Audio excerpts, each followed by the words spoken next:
how we're living as settlers, like to use a little bit of your language, how we're living at the expense of Palestinians. People should hear, open their eyes, get to meet Palestinians, and perhaps we could find a way to adjust our way of living that would be more just. The problem is that the majority of Jews living here, like the majority of Jews living in the entire country, experience Palestinians as an enemy population that's tried to annihilate us. The question I have for you, and you might already know the answer to this, one could argue that by you leaving Alon Shvut, because you're very much a part of Alon Shvut, right? You're a part of it over 40 years, and it's a part of you. It's part of your identity, and you're part of its identity, right? And and as one of them, by remaining, one could argue that you would have the ability to bring 1, 5, 10, 20 other residents of Alon Shvut on your political journey, right? To see what you've begun to see. And that would actually create real change in Gush Etzion.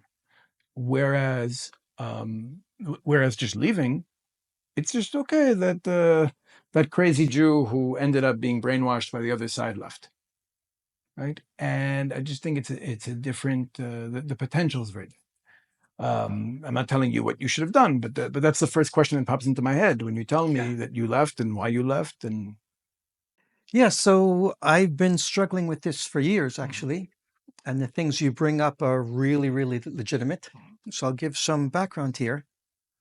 I would say that what you're pointing out, the path of action that I could have taken, is one of the principles of Shorashim, one of the principles of roots. Judo Roots, the Israeli-Palestinian Grassroots Initiative Understanding Nonviolence and Transformation that I helped found 11 years ago and whose base we're sitting in right now, the Dignity Center, that the settlers, the mitnachalim, like me, who've opened their eyes to the reality around us of how we're living as settlers, like to use a little bit of your language, how we're living at the expense of Palestinians. People should hear, open their eyes, get to meet Palestinians, and perhaps we could find a way to adjust our way of living that would be more just. well, And there is a problem though that we can't leave off the table. The problem is that the majority of Jews living here, like the majority of Jews living in the entire country, experienced Palestinians as an enemy population that's tried to annihilate us. Yeah, Right? That's something we can't exclude from the conversation. Meaning that's the experience people are having is there's an enemy population we're at war with. And in the last year and a half, the volume on that war has been way absolutely. up. It's not like when you started doing this work, when the volume was lower, right? The volume has been high since Simchat Torah of last year. Right? So it's not just a question of, okay, this minority population, they're not getting what we're getting, or they're living the way they're living because we're living the way we're living. There's also a political and conflict context that obviously needs to be taken into consideration, and that makes it harder for people. Now, I think what's interesting about Alon Shvut, and I think Gush Etzion in general, not Batay, the rest of Gush Etzion, I would argue that not only is Gush Etzion the most, I'm talking about Alon Shvut, I'm talking about Efrat, I'm talking about Elazar, Neve Daniel, maybe Kfar Tzion as well, the most westernized of all the Jewish communities in the West Bank, but it's also the most bought into a very, I don't know if I'd call it Zionist or Hasbara paradigm, where we are determined to see ourselves as the good guys in a children's movie. That it's very important to us to be able to argue, to be able to frame things as we are the good guys. We're the ones who always wanted peace. We're the ones who supported all these initiatives. Like, I mean, even the yeshiva in Har Zion in Alon Shvut. On the surface, one would think that you would have been able to make really powerful inroads in the yeshiva with the rabbanim there, right? And because it sees itself as a bastion of Torah, but a very liberal, modern approach to Torah that it's interesting. It could make space, like Alon Shvut or Yeshivat Har Tzion, Gush, can make space for the Oslo process. It can make space for the two-state paradigm, but maybe it has more difficulty making space for real Palestinians to live next door. Is that your experience? That has been my experience. I'm going to answer your question and go back to the previous question. I was involved a little bit in the religious peace movement going back 30 years ago, and even more than 30 years. Meimad, what was it called? Oz v'Shalom, Netivot Shalom. And indeed, we talked a lot and we learned a lot about our own identities and how we can, if we can, make room for the other. But we didn't really meet Palestinians. It was more on the intellectual, political level, and not on the social level of who are these people. But okay, so let's go back to where we are. You were asking me about my personal situation. So I was saying that the idea of Shorashim, of the organization I helped to found, was really what you said, influencing from inside, and it worked to a certain degree. Certainly, there were. It's still, I mean, it's not over. It's not over. Right. But like you said, since October 7th, it's working less and less. So it worked to a certain degree. We've had from Gush Etzion thousands of people, Israelis who've come to our activities, sent their kids to the summer camp, photography workshops, interfaith dialogue, etc. Met Palestinians a little bit. People mostly from Tekoa and mostly from Efrat, from Far Etzion, less from Alon Shvut, Alon Shvut, for reasons that I can't explain. Perhaps you explained some of it. There have been perhaps 20 people in Alon Shvut who've got involved, 25 people, maximum 30, some of them under my influence, but not all of them. So I had some effect. And I just want to add that Ali Abu Awad, our Palestinian co-founder, when Ali first heard I was leaving Alon Shvut, he said, "No, you can't leave. You're abandoning us. We need you here," just like you said. The same argument. The same argument. To influence and also physically to help. If someone stopped at a checkpoint, you live 5 minutes from there in Alon Shvut, you can come and help. So some land is or Palestinians are being attacked on their land by settlers, you can come and help. And now I can't come and help. So that's true. So why am I leaving? Because my influence was minimal and my influence has become less, especially since October 7th, but not only.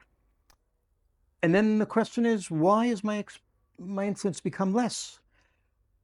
Because to a certain degree, I was never really part of them. I'm leaving not only for ethical, political reasons, I'm also leaving for social reasons. I never fully fit into the religious Zionist paradigm. I tried.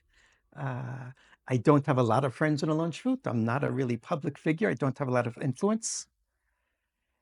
And I found that as the years have gone by, the past 11 years, and I've gotten more and more involved in meeting Palestinians and knowing Palestinians and becoming, identifying to a large degree with their narrative in addition to my narrative, I've become even less able to talk to my neighbors. You know, we talk about Chacham v'Navi in our tradition, about the sage and the prophet. The prophet gets on the soapbox and shouts his truth, and no one listens. And the sage works gradually with the people from the grassroots. I have a kind of prophetic personality, so I don't get up on the soapbox. I know no one's going to listen to me, so I just don't say anything. More and more, I've said less and less as the years gone by. I'm pretty marginalized, I feel. And you realize you're living in a different ideological paradigm than your neighbors. Completely. Different movie. You're in a different movie than them. You know, I don't want to say a different ideological paradigm. I'm living in a different reality. I see things they don't see. And they don't want to see. I don't want to accuse people of not wanting to see. I would say that I think there's something, when I look at Israeli society or the Jewish world in general, I think it's very unhelpful to try and look or understand our society using Western political framings. like liberal and conservative, or secular and religious, or right wing and left wing. I think these words, when you could understand a little bit of Israeli society, probably the more westernized sectors of our society with those words. But here in the territories, it doesn't get you very far. Maybe in Gush Etzion it works to an extent. And I think I'm actually writing a book on this now. I hope to complete it sometime in the near future, that the correct way to look at our people is actually through the tribal identities. And that each of these tribal identities exist, right? Like that's why I don't think it's valuable to go searching for lost tribes anywhere, because we have all the tribes right now on the back end shining into the world through the different types of Jews. Right, we can say that the Haredi world is Yisachar. We can say that the Kahanistim and the Hilltop Youth and the Beitar Yerushalayim fans are Shimon. We can say that Yeshivat Har Amor is Levi. We can say that the Tel Aviv is Yosef, and the Jews who vote for Palestinian parties on election day or involved in BDS in the diaspora, that's done, right? We have all the different tribes. I don't want to get into all of them right now. But I'd say Yosef and Yehuda are really the two leadership tribes. Yosef is very good at building the material world. We look at Zionism as the movement of Mashiach ben Yosef, right? That's how the Vilna Gaon kind of presents it in Rav Kook and Manitou, that there's this, the material rebuilding of the Jewish people in our land, which is very exciting. I mean, you can't skip how uncanny and incredible that project has been. But Yosef, in addition to being very good at building states and armies and economies, etc., is very much focused on what we share in common with the dominant civilizations of any given period. So right now it's the West. It might have been Egypt in the time of Yosef HaTzadik. It might have been Greece in the time of Hanukkah. Today it's the West. And Yehuda, I'd say most of the Jews living in the West Bank for ideological reasons are Yehuda or Shimon or Levi. And I think what's interesting about Alon Shvut and Gush Etzion more broadly is I see it more as a Torani expression of Yosef. Like, I don't think the Jews living, certainly not Gush, like the Torah of Gush is not the Torah of Shimon, Levi, or Yehuda. It's the Torah of Yosef. And all of these tribes have their like Dati expressions and less Dati expressions, etc. And I think that the issue, and this might be part of what you're experiencing, the issue with Yosef, the reason why I think it might actually be dangerous for Yosef to confront the Palestinian story is because Yosef has a tendency to lose his own identity when he does. Whereas my claim, and again, we have to put it into practice, we have to scale up, actually trying to actualize it and see if I'm correct. The claim I would make is that even though on the surface, Yehuda and Shimon and Levi, I'm talking about all the Israelis who vote for Smotrich and Ben Gvir and Avi Maoz, right? On the surface, they're the extremists. They're the problem. But they're the ones with a Jewish identity and a commitment to the land of Israel and to Jewish history that's so deep that they can actually confront the Palestinian story without losing any of their own identity and continuing to be who they are and maybe even find space to move forward together if they're willing to try. That's the problem is all of Israeli society, those who vote for Yair Golan, those who vote for Itamar Ben Gvir, and even those who vote for Aryeh Deri, all experience Palestinians as the enemy, right? The vast majority of Israeli society. And it's not without reason, meaning we have about a century of conflict between ourselves here. That's a reality. And I think that the type of Israel that could exist in the region and the type of Jews, Israelis, who have the ability to really fully confront the Palestinian identity, the Palestinian story, the Palestinian experience of the last century, are those who are really actively working towards fulfilling all the things that we've wanted for thousands of years, all the things we say in the Amidah 3 times a day, that's what their life is about. That's what they're committed to achieving. And I think they're like, I always think of Miko Peled. You know Miko Peled? I do not. He's the son of one of the generals of the Six-Day War, one of the great war heroes of the Six-Day War. His son, he's a Zionist military family, right? Very prominent Zionist family. Miko confronted the Palestinian story, and now he's basically like one of the leading anti-Israel Jewish voices in the United States, right? Meaning like he coming from Yosef, coming from this like Zionist ideological paradigm, made space for the Palestinian story, was willing to confront it, and he lost his identity. I don't see that as helping. I think it's important that we're able to. I think it's very important. I think the only Jews, and this is where I see the real potential. Oh, excuse me. This is where I see the real potential. I'm okay. My sound is okay. Okay. This is where I see the real potential of the work that you're doing here. In theory, roots, right? Is to create the space for not the like kind of liberal, modern Orthodox, religious Zionist to come and meet Palestinians, but for the hardcore, ready to kill for what's important to Jewish history, right? Maybe, in his younger days, or maybe still throws rocks at the Palestinian cars, is interested in moving back to Gush Katif. I'm interested in moving back to Gush Katif. I hope that at the end of this war, Jews will be able to live in Gaza, but I don't want to live in Gaza as a settler. I want to be able to live in Gaza because it's part of my land.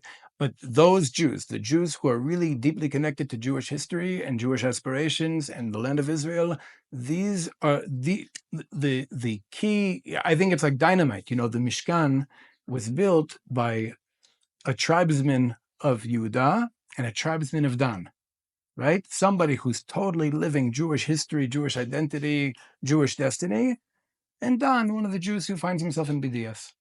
Right? Meaning that combination is explosive. We also said that combination, by the way, in a very interesting form in the pre-state period, in the mandate period. It was Lehi, the Lochamei Chirut Yisrael, the fighters for the freedom of Israel, the Stern Group. It brought Jews who today we would call national religious, and it brought Jews who today we would call Haredi, and it brought Jews who were communists. And it brought even Palestinians or Palestinian members of Lehi.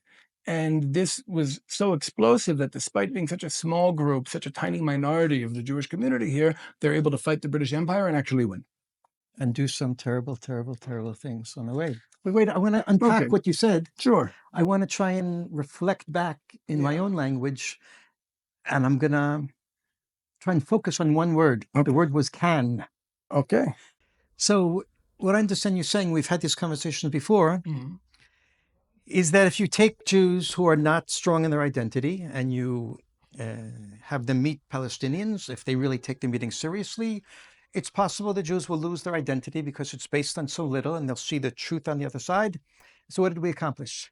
Well, I'm not only saying that, I'm actually saying that someone from Yosef is attached to the identity of Yosef. And that's a real expression of Israeli identity, as is Yehuda, as is Shimon, as is Dan, meaning that they're all unique. Naphtali, they're all unique subcategories of Israelite identity. And the ones that I see being able to most effectively coexist with the Palestinian story in a way that we can actually live here together is the what we can call the Bnei Leah, the sons of Leah. Right, Yehuda, Levi, Shimon. Okay, so in more simple language, I don't know who's going to be listening to this.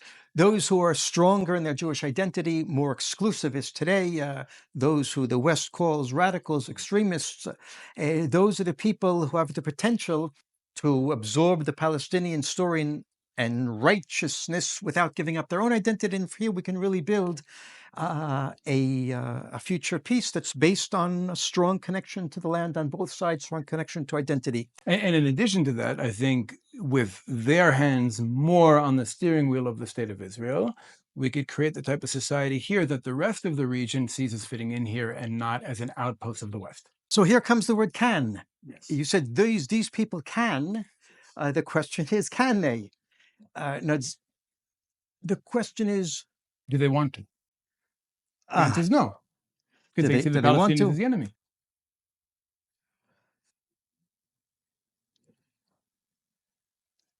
But that would be the job of an organization like Roots, to help those Jews not see the Palestinians as the enemy, and vice versa. And roots is, to a certain degree, involved in that. How much success we've had with the hardcore, very little. More success with the low-hanging fruit. And geographically, you're also here in Gush Etzion. Although you also have other branches. So I would say this and those. There's work to do with the hardcore. There's work to do with the low-hanging fruit. Is there a danger with the low-hanging fruit that they will lose their identity? Of course there is.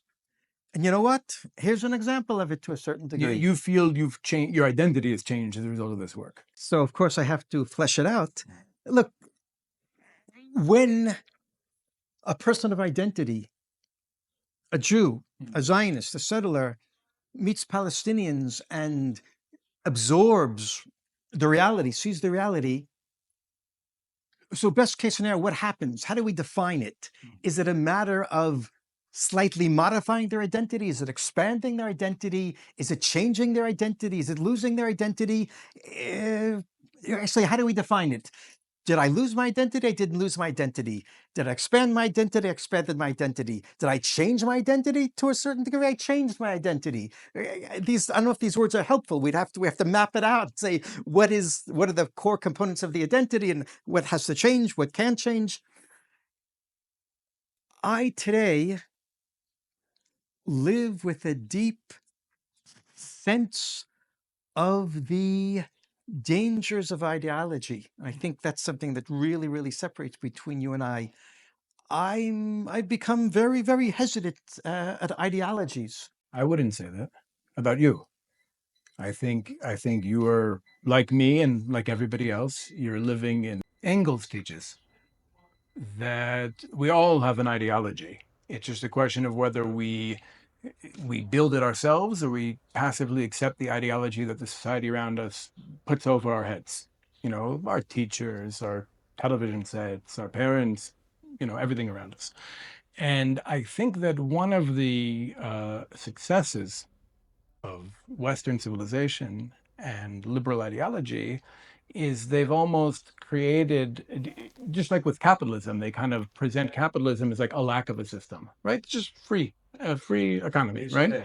And they do the same thing with liberal ideology, that's like a lack of ideology. Somebody who is not an ideological person is just going to buy into what I would actually call a very thick, very strong, very powerful liberal ideological paradigm. And so there's no such thing as no ideology. Right? I might have an ideology that's more reminiscent of, I don't know, the Zealots, the Sikari, the Maccabim, right? I'm very much living the same struggle as them. I see myself as a character in a later chapter of the same story that they were characters in, right? And I could not leave the West Bank because we've been struggling for thousands of years to come back here. And I'm not willing to let go of that. I want to create a situation where we can live here together with the Palestinians in a just way, in a way that I think expresses our true values and our identity. But I'm not willing to leave. I'm not willing to give up on what my people have wanted for thousands of years and what was taken away from us by the Romans. That's very real for me. That's real for me. It's not giving up on Shivat Zion. It's giving up on return to part of Zion. No, again, I want to return to Gaza because we lost that 20 years ago, right? But my struggle is how do we return to Gaza in a way that's just for the Palestinians who live there, right? Now, I don't think President Trump's ideas, or at least what he presents, would fall into the category of just, right? Like, I think that what I would have said before the war, it's a very difficult thing to say today. Before the war, I would have said very simply, most Palestinians in Gaza are from somewhere else in 1948. They're from Haifa, they're from Akko, they're from Yafo, they're from Beersheba, right? I think the right thing for the state of Israel to do would be to offer to build brand new apartment complexes for any Palestinians in Gaza who want to go back to the place their family was from in 1948, and they would own an apartment mortgage-free in the place that their family had to flee in 1948. And if they don't want that, they stay in Gaza. And meanwhile, we're going to rebuild Gush Katif and all the Jewish communities that were destroyed in 2005. And the Jews will get to come home. And it'll be part of the same state. It'll all be one state where we live here together between the river and the sea. That would have been my suggestion before October 7th of 2023.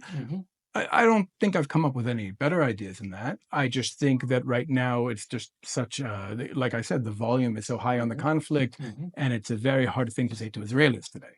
I'm hoping we'll find ourselves in a situation in the near future where that suggestion can be taken seriously again. But at the moment... So why don't you flesh out what your suggestion actually is as far as living in one state, Jews and Palestinians between the river and the sea? What does that mean politically? It means politically making the Jewish character of the state much deeper and softer than it is right now. Like right now, I would say that Israel exists as a European-style nation state with Jewish decorations. I think the Jewish decorations are very hard and very shallow. It's way too shallow for the Haredim. The Haredim don't see the Jewishness in the state. I think it's way too hard for Palestinians. It's very othering. They, as non-Jews, are not entitled to the same, like all the things you mentioned before, even in terms of land and water and building. They're different. It's hard in that because somebody is not a Jew, he does not get the same rights or access as a Jew would. So I would get rid of all of that. I think in terms of the individuals, whether somebody is Jewish or Palestinian or anything else, every individual should be entitled to the same rights and the same access and the same health care and this, et cetera, et cetera. I think the Jewish character of the state could be much deeper and much softer. And I think Examples? Okay, wiping out everybody's minus every 7 years, right? Whether you're a Jew or a Palestinian, you're 7-year, Shemitah year, your minus is wiped out, right? Banks not charging interest, right? We can go on and on and on and on and on. And I would also, I think, look, when you talk about Jewish identity and Jewish culture and even Jewish law, it's so vast that you have certain things that one could categorize in modern Western language as left-wing features and right-wing features and features that are kind of more Western and features that are much more similar to our neighbors here. I think there's a value in focusing on the things that are more similar to our neighbors here, right? In terms of us being able to fit in and indigenize back into the region. Like I think we have an obligation to aspire towards being an organic part of the region and not, like Ehud Barak said, to be a villa in the jungle. So Shemitah, you mentioned the sabbatical year. So that means that Palestinians have to live within a cycle of time that's Jewish. First of all, they get to. Second of all, I don't think they notice that except for the fact that their minus is wiped out. You're saying that it's unfair that they can't choose the year that their minus is wiped out? Yes, again, they're living within I think in general, most people, again, there are also expressions of Palestinian identity that can be incorporated into this state. Look, having the minus wiped out once every 7 years, obviously there has to be a whole framework that would allow it, and there's a price to be paid, so Palestinians have to pay the price for us having a Jewish character of the state. I think that right now we have a Jewish state that for all intents and purposes functions in the West Bank, especially in Gush Etzion, as a colonial entity. Right, meaning the features, the structures. I'm not saying Jews don't belong here. Jews are from here. We were ever only not here because of a crime committed against us. And it's coming back here is a correction of a very, very deep and painful injustice. And that's why I refuse to leave. But I acknowledge that the way we succeeded in coming back was through a very colonial methodology. Right? The Zionist movement employed a very colonial methodology. Would something else have worked instead? I don't know. Maybe that's the only thing that would have worked. But now that we've reached the stage in our national development that we have, I think there's room to talk about how we can deconstruct, dismantle those colonial features. Right? Now, we can't ignore the fact that there's still a conflict. We can't pretend that what happened on October 7th didn't happen and that there aren't people. I personally am convinced that the majority of Palestinians who would engage in political violence against us would do so because of a sense of oppression and not because of a religious ideology. Like, I don't think the majority of Palestinians who are looking to fight are looking to fight because of Islamic ideology. I think they're looking to fight out of a sense of oppression and desperation, and that the reality is not fair, and they want to they want to fight against that. And I don't blame them. And I think the more we can identify and dismantle the structures that they're experiencing as oppressive and unfair, the less motivation they'll have to fight us. Will there still be a handful who want to kill us for ideological reasons? Maybe, and we'll have to make examples of them. Yeah, so I want to unpack how this is possible. It was, how do we dismantle these mechanisms of colonialism Starts with how we think. and not only keep the Jewish state, but make it more Jewish? Actually, how does that work?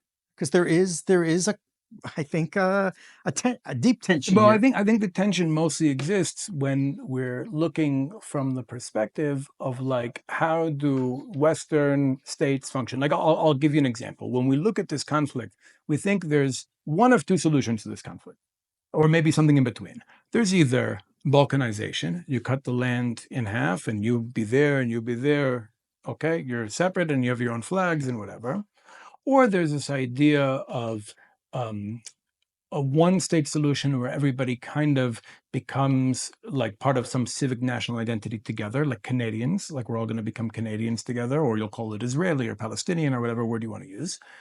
But I think one of the things, not only that would be beneficial for us, but perhaps even something that we can develop here and gift to other nations and other countries, is a way for peoples who are very tribal in their thinking and in their identities, who are very connected to deeply connected to their identities, willing to kill and die for their identities, to be able to live together in the same political framework without changing who they are, but living as allies in the same country.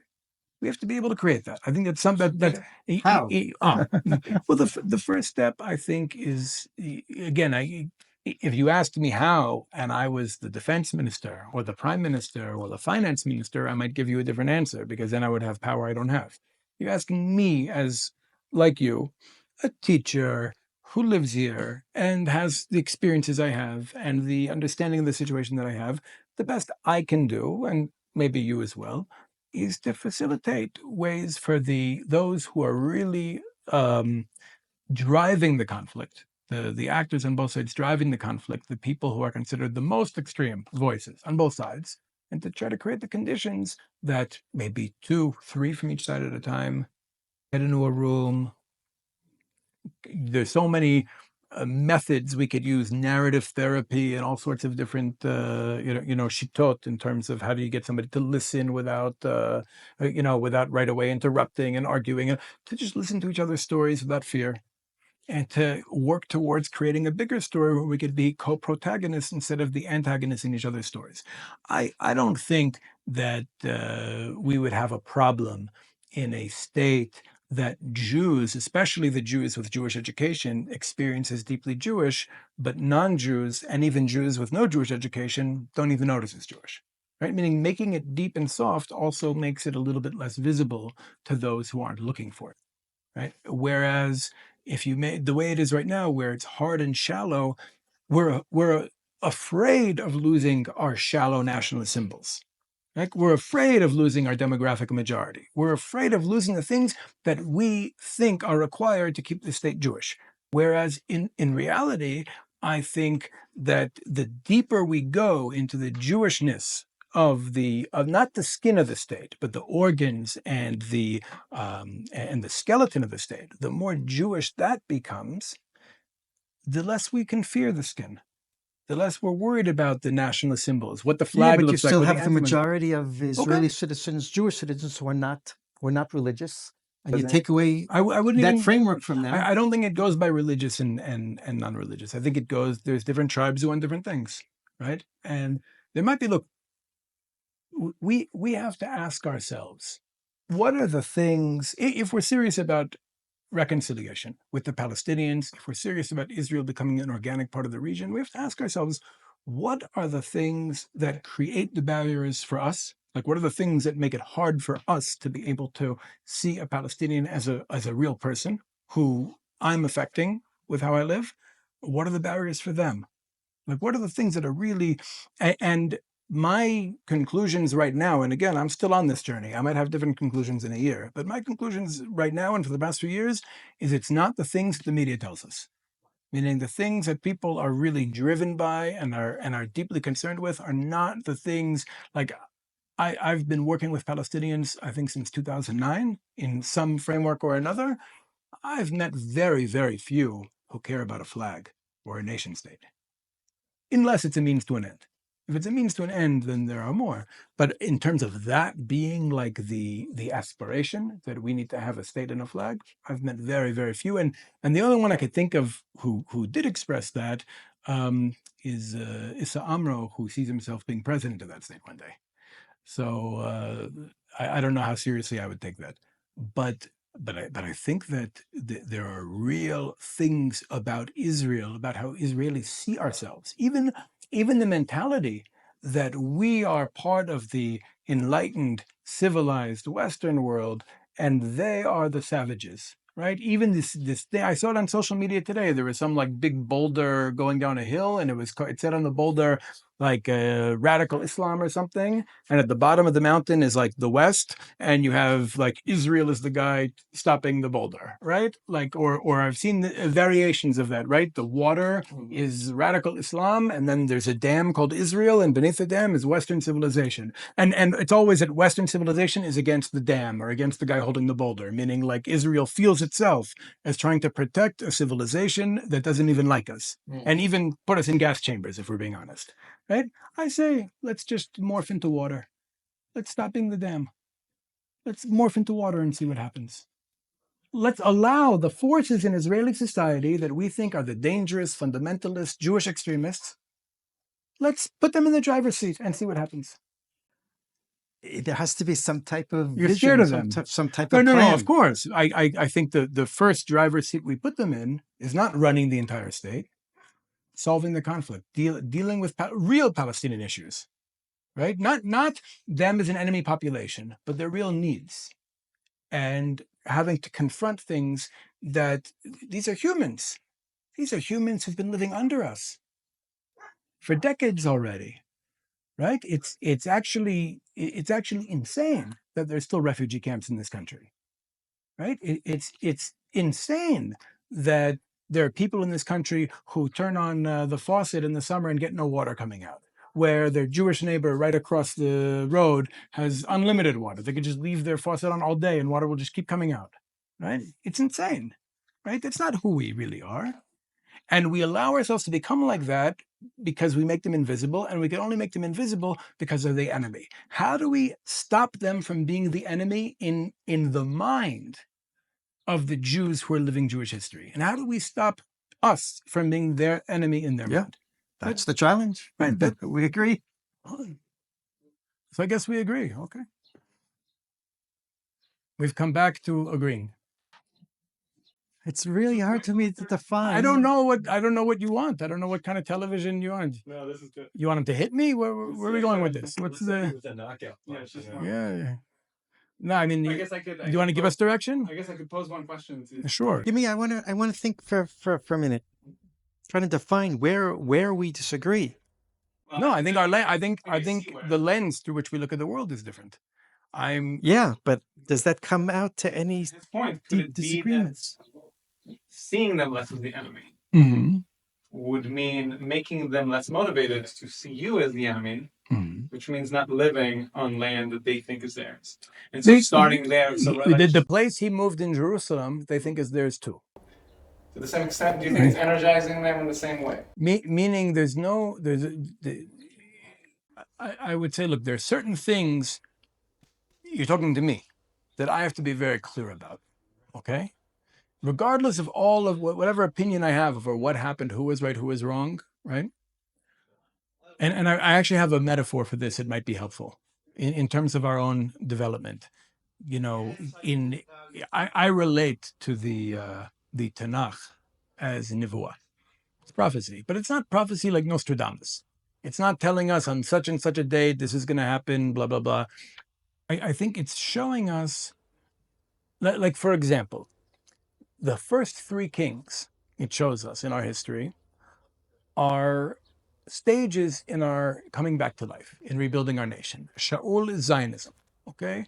Shaul is concerned with the material welfare of the Jews, Jewish unity, our security, our economy. The Plishtim, in the time of Shaul, returned the Mishkan that they had taken, the Aron that they had taken. Shaul doesn't know what to do with it. He has no interest in this, just like Moshe Dayan had no interest in the Temple Mount, right? David, the next stage, is the national religious, the hardcore national religious who are concerned with the spiritual identity of the nation, who want to conquer more land, who want to build a temple but cannot build a temple. Okay? And then the third stage is Shlomo, Hebrew universalism. Okay, where suddenly we're not focused on what's good for our people, but we're focused on humanity. What benefit did we come back to life to give the rest of mankind? Okay, and when you look at the Tanakh and you see the last major political act of David before the transition, is David confronts and tries to rectify the crimes of Zionism against the Palestinians, the crimes of Shaul against the non-Jews living under Shaul, the Givonim. Okay? Meaning that Shaul cannot confront the Palestinian story. Shaul cannot confront the Nakba. Because when Shaul confronts the Nakba, he just loses his national consciousness. David, in order to transition into what David is supposed to transition into, has to confront the Nakba and has to try to rectify it in some way. Right? That's what I think needs to happen. So I would say that there are certain things I can't compromise on. Things that I've wanted for too long, for thousands of years, right? I need to correct all the things that Rome did to us, right? I'm not willing to give up Hebron after we fought for 2,000 years to get it back, or Shechem, or Beit El, or Jericho, or Jerusalem, or Gaza. I want Sinai back, right? I won't have justice until Sinai is part of Israel again. But I also recognize that the Zionists, who did a lot to liberate our people materially, did so using a lot of colonial methodology that hurt a lot of people. Some of those people were our enemies, so what can you do? But they hurt a lot of people. And now, as a result of their successes, we're in a position, materially, where maybe we can work towards dismantling the colonial structures that are hurting other people and actually trying to live here in the land. Again, it's always going to be a difficult process in the beginning, and there's going to be risks, but I like this risk. Taking down the checkpoints, taking down the walls, right? Abolishing the restrictions on freedom of movement. That speaks more to me than taking part of our land and turning it into somebody else's state, or throwing Jews out of Gaza. Right? Those things I have to fight against. But to actually deal with the things that are oppressing humans in real time, right? It's not that we're living here, it's how we're living here. I want more Jews to live in the West Bank. I want Jews to return to Gaza, but I don't want any of us to live like settlers. But we are. So the And question the is, more Jews come in the present circumstances, which are not about to change tomorrow, there's more oppression. There's more injustice. That's a good question. Do you feel that the oppression goes up or down based on how many Jews are living here? Yes, absolutely. Look, You think Alon Shvut is an 10 example. more families moved to Alon Shvut and the oppression goes up? It just happened. Yeah. Alon Shvut expanded. So not only did it expand partially on Palestinian land, but now the 300-meter security barrier that Palestinians can't come and farm with that close to the fence. A whole lot of land just because 10 new families moved into another area and Alon Shvut. So there's one approach to preventing that, which is banning new Jewish families in Alon Shvut. There's no room to expand. It's oppressing somebody else. Until we change the mechanism. But you know they're not going to do that. You know why? Because in their minds, in the minds of the people in Alon Shvut, which is ostensibly on the surface one of the more moderate Jewish communities out here, there in a fight against the Palestinians Absolutely. over who is going to have this land, Right. whether they want to say so or not. They're in that fight. So I would say that if look, we're in a very messy situation. We're 100 years in to a very messy, bloody ethnic conflict where we have the upper hand. That's good news. It means that we get to have these conversations and Palestinians don't. Meaning we get to have the conversations about how we might be able to fix it, right? So I'd say Baruch Hashem, we have the upper hand. I don't want to apologize about getting the upper hand. I'm not sure what this would look like had we not gotten the upper hand. But I think that it makes more sense to me, and again, I know it's not easy. It makes more sense to me to find ways to shift the consciousness on certain issues within the Jewish communities than to say, because the minute you say, okay, Jews are banned from coming in, it's like when Obama did the building freeze here. We felt oppressed. We felt somebody was disenfranchising us and we had to fight back. We're fighting back against our oppression. You say no more Jewish families can move to Alon Shvut, that's oppression. And we're going to say, and you'll even hear, it'll be ridiculous. You'll hear Jews in Alon Shvut screaming apartheid, right? They'll use words like apartheid to describe their own oppression, not having any sensitivity to what's going on outside of Alon Shvut. What's the alternative? So the alternative, I think, and it's hard work. I don't want, and again, on the one hand, bad news, it's hard work. Good news, it's the work that your organization is probably best positioned to actually do, which is to actually, I'm saying this to you in a way I wouldn't be saying it to somebody else because they don't do what you do. This is what. Yeah, but in the present, it means expanding oppression for the sake of a future. So I think that the work has to be that's not gonna, it's not gonna go away. The Jews are not gonna go away. Okay, you moved to Jerusalem. But you moved to a neighborhood of Jerusalem that the Jews conquered from the Palestinians in 1948, in a much more brutal way than 1967. Yeah, but in the present, okay. In the present. So I'm saying that there's no easy answer. There isn't. There is only difficult answers, and I think the difficult work is to and again, maybe it doesn't work in Alon Shvut. Maybe it'll work better in Bat Ayin. Maybe it'll work better. But it's not either or. We can but well, we can stop the oppression right now, and we can work. But you're not. How are you going to do that? Because you, in a time of war, when the volume is so high on the conflict, and you're out here in Tzomet Gush screaming about ending the oppression of local Palestinians, whose mind is going to change as a result of that? They're just going to see you as a traitor or as a fool, right? Right. It's not working. It's not working. That doesn't work. People's minds too much. Because they'll perceive you as adopting the narrative of the enemy at the expense of your own people's narrative. Right? That's the perception. I think that what I like about the tribes I'm talking about, Yehuda, Shimon, Levi, maybe not Shimon, maybe Shimon can't do it. Okay. Yehuda and Levi, let's say. What I like about them is there's space to show them that they can achieve their aspirations, right, better if they change their attitude towards Palestinians. Meaning, so the solution is that I leave and you do the work in the field. You don't want to be involved in that kind of work. I'm unable. Because of my personality, because of things that happen, I'm unable. In other words, I would think that we should agree that in the present situation, it's good that more Jews don't come to Alon Shvut. And we should also agree that in the present situation, it's good that people like you do what you're describing. Both things could happen at the same time, and they should happen at the same time. Well, the problem with Jews like me doing this kind of work is I don't think I'm as good a fundraiser as you are. So I just don't think that I'll be able to. I don't know if I'm a good fundraiser, but I'll get you the money. So if there's money behind it, I think I could do this stuff. Meaning, I think that there are people who are very interested in their own minds and in the movie they're living in. They're advancing the Geulah process.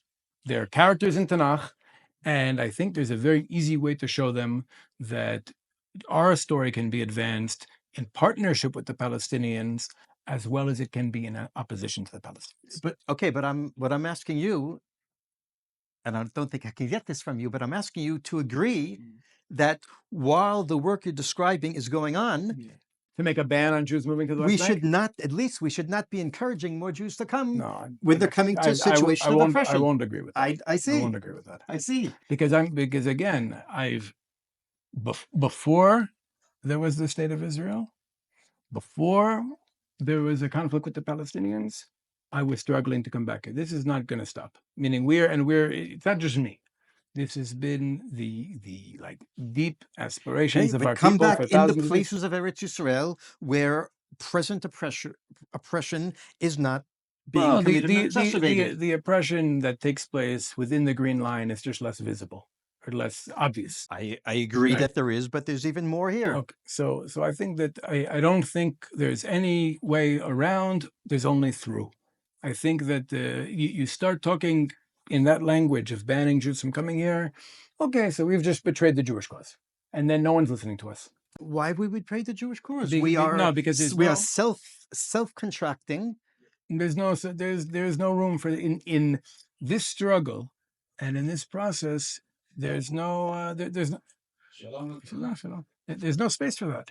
And you've seen it. All the even Talmidei Rav Yehuda, even the students of Rav Yehuda who started thinking in that way are outside the camp, right? They're not anymore considered the real Talmidim, right? It has to be. This can only, in my mind, this can only work. Real reconciliation can only work if it comes from the hardcore Jews and the hardcore Palestinians. I mean, I'm a Jew, so I'm more concerned with what's happening Let on it this come side. from the hardcore. Right. But it has to be a parallel movement. And the hardcore. Then the minute you say to the hardcore, we have to restrict Jewish building or whatever in Yehuda Shomron, you've lost them. Then you're just mimad again, right? It's not going to work. You've lost them, but think of all the Palestinians you'd gain. What a gesture! Unbelievable. I think it can be a lot more effective if we're fighting against checkpoints, fighting against walls, fighting against restrictions on freedom of movement, fighting against curfews, fighting against unequal building permits. More Jews means more checkpoints. Does it have to? That's Why the should reality it? today. What is the reason that in the minds of most Israelis? What's the reason for the checkpoints? Security. Right, because we think we are sheep and they're wolves, and therefore we need military structures to protect us from the wolves. Right? I'm telling you, this only works with Jews who think of themselves as wolves. And when the Jews who think of themselves as wolves are living here, maybe even more of them, right?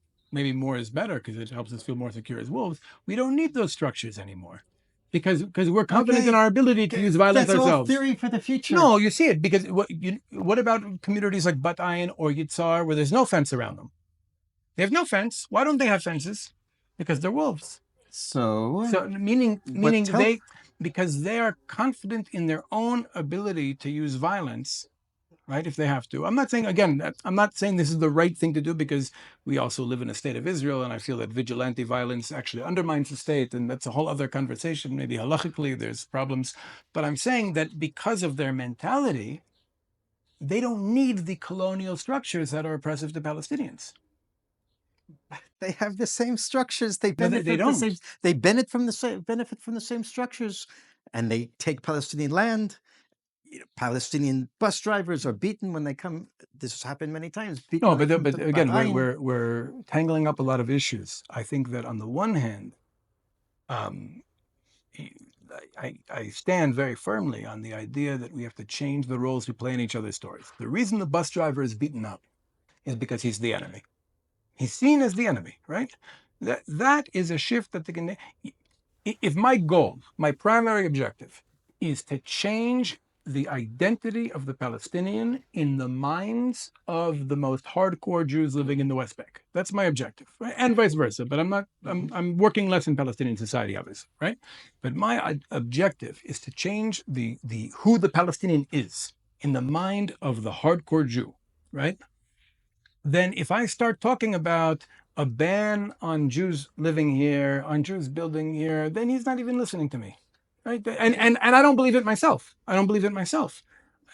It has, for me to be effective, or for you to be effective, and maybe this is part of your experience so far, you'll tell me, the more you're trusted as trying, the more you're trusted as living the Jewish story, as caring about the things that have been important to us for thousands of years, as wanting the things that most of your neighbors want, the more you're trusted as one of those guys, the more they'll listen to you about Palestinians. The less you're trusted on those things, right? The less they actually trust you on those things, the less they want to hear what you have to say about Palestinians. Okay, we have to sum up.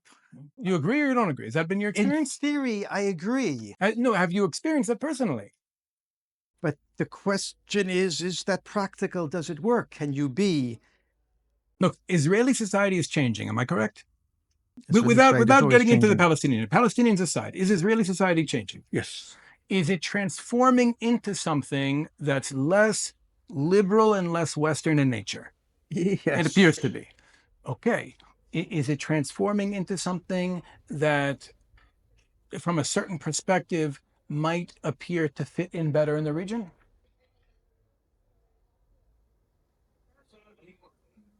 You said from a certain perspective? Yeah. There is such a Okay, perspective. you can see that angle, nachon? There is such a possibility. Okay, I'm saying that one of the big things that needs to change, I think, for us to be able to move forward, again, I think we have to go through the mentality, this mentality that thinks of Western civilization as superior to other civilizations in the world. That's a colonialist mentality. That needs to come down even before the walls and the checkpoints. Right? This idea that we are part of the enlightened West and they are savages, that needs to go before we can take down checkpoints and walls. So with that, you may be condemning Palestinians to eternal checkpoints and walls. Why? The Jews who are becoming more powerful in Israeli society are actually not thinking that way. Meaning the Smotrich voter and the Ben Gvir voter are actually not liberal Westerners in their heads.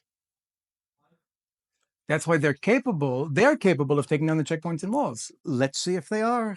I don't see it. No, the problem is right now they don't want to. Right. But that's maybe we're confusing a few issues. The point I'm making is that this work needs to focus.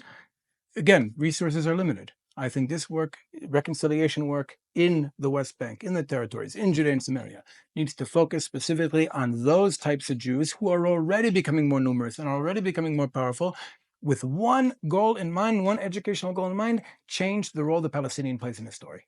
That's it. And that's everything. Well,